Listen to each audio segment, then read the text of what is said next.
la vida a la ciutat a principis del segle XX. Una sèrie documental titulada Parlen les dones comprèn en 13 capítols les memòries de 17 dones que expliquen des de la seva condició com es vivien qüestions tan diverses com l'educació, l'amor, la feina, la religió, les festes o la mort en el Sant Cugat de 1912 a 1936.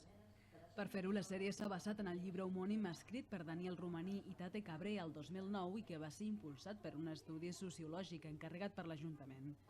Rosa Artigas i Arcàs, Roser Bozzo, Carme Volvena, Montserrat Canyameres, Lola Castells, Maria Cortés, Trinitat García, Mercè Girbau, Rafaela Grau, Pepa Llunell, Teresa Monuera, Maria Rodó, Eva Sagalés, Mercè Sitges, Carme Tortosa, Esperança Valls i Rosa Vilà són les 17 veus que amb el seu testimoni han contribuït a recuperar part de la memòria santcugatenca. La sèrie representa l'ADN de Sant Cugat en estat pur.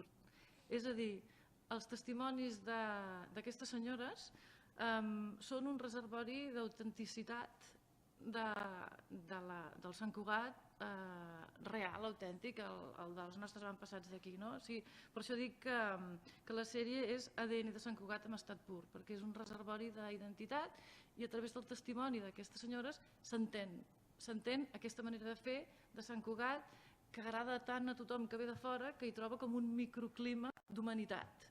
Els 13 capítols de la sèrie documental Parlen les dones, realitzada per Lluís Guifré, es projectarà públicament el proper dissabte al migdia a la Casa de Cultura. També es podrà veure setmanalment al web cugat.cat, productor del projecte.